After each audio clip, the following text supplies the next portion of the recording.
And she's going to ask it no matter what we do. So can I answer this question? Yeah. Okay. So one thing you guys should know is I spent 30 years as an investor. And I traveled around the world working. I've been to Argentina several times.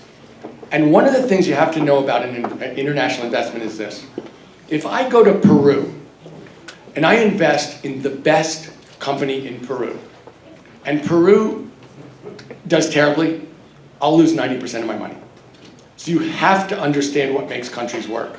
Because even if you're right on the company, if the country itself fails, you're going to lose 90% of your money, even if you're right on the company. So I want to talk for a second, and I've spent a lot of time looking at Argentina. And this is what I'd say.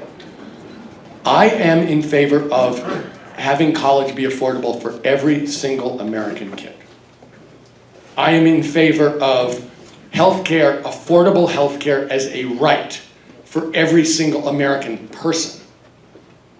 But I also know that we're going to have to do it in a way that works for our society, that we can pay for and afford so we can keep growing. So I am absolutely committed to economic justice, which is really what you're talking about, to mobility, to funding people so everybody gets a chance to succeed, specifically young people, specifically through education.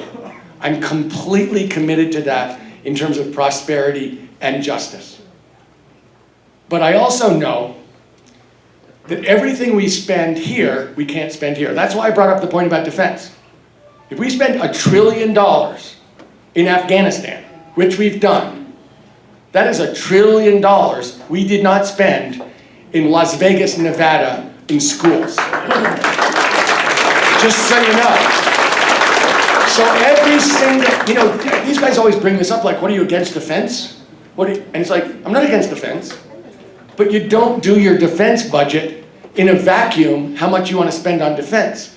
You do it in the context of every dollar that goes into that $12 billion warship did not go for somebody's health care, or somebody's education, or somebody's social security. So it's a choice. Everything's a choice. And so when I look at prosperity and I look at economic justice, I am absolutely committed to investing in American people and letting each of us have our best chance to succeed, be healthy, and thrive. That's a prosperous country. If you look around the world at the countries that do that, they succeed. Yeah, the world goes like this, but they go like that. And I'll give you an example of what I'm talking about. In 1960, Singapore and Chad had the same income per person on average. Singapore now has an income per person 35 times the income per person in Chad. So actually making the right investment decisions in your country, investing in the people of the country, making sure you actually get fair, good education for every kid and pushing really hard on it, giving healthcare is critical. So and that's why I think Trump's such a fake. You cannot have a successful country where you think education is a cost and you reduce it at every chance. You cannot have a successful country where you take healthcare away from tens of millions of people and it's like, go ahead and die. That makes no sense. As Heidi said, you can't have a rich country full of poor people.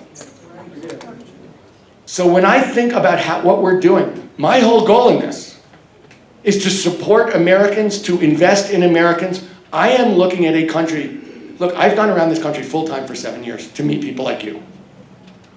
This Republican regime is cruel to people. People are suffering. They come and they cry. And honestly, it's been in Nevada.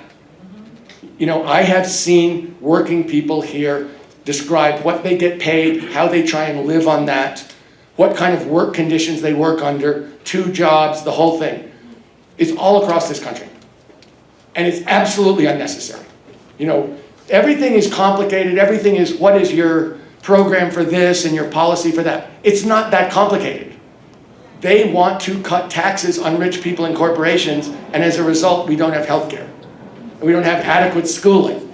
We don't have a living wage, and they pollute their ass off and make us sick.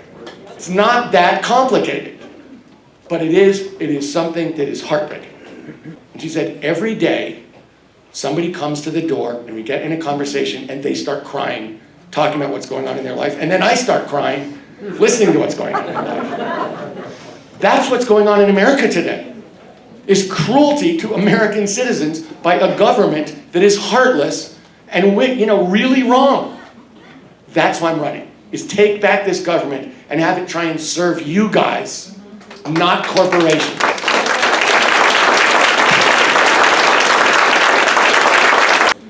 It is their main job. I mean, every single year, Congress's job is to pass a budget. And they haven't been able to do it. Look, I'm talking about a broken government.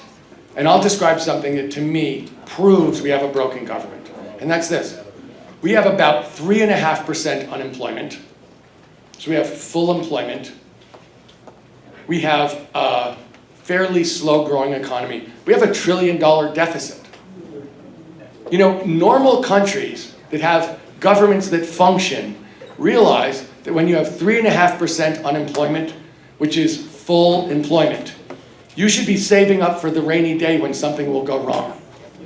And so you are actually running a very small deficit, or you have a surplus, because when things go wrong, you have money in the bank, and then the government can go bail everybody out. That's the normal governmental function. Look, Mr. Trump has a way of doing business.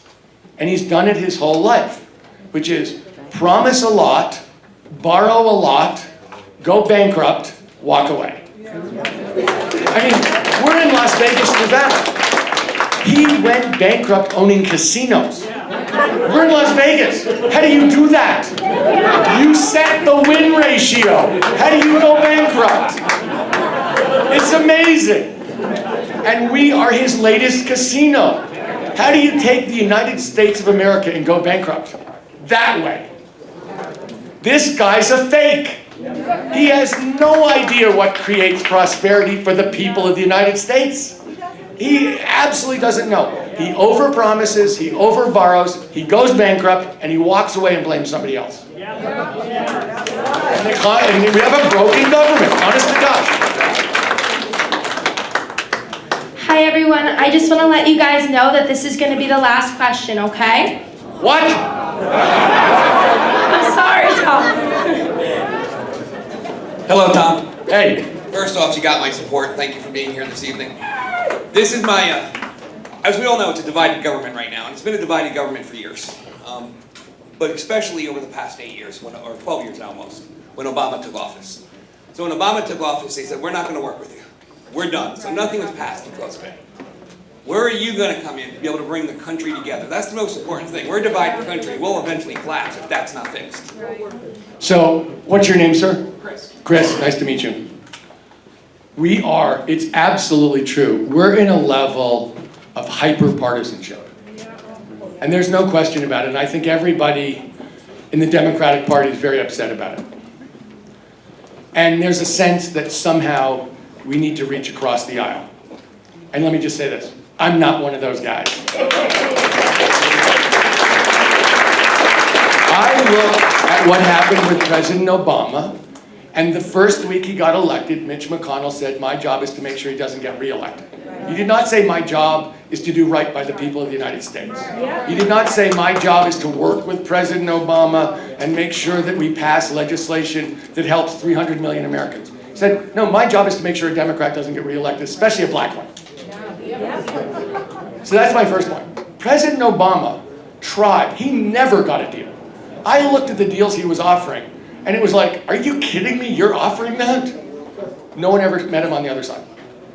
I watched Mitch McConnell refuse to allow President Obama to have his Supreme Court pick, Merrick Garland, be even brought up. No, sorry, not interested. I've watched the Republicans suppress the vote. I've watched them prevent African Americans from being on the rolls in the hundreds of thousands across this country. I've watched gerrymandering. You know,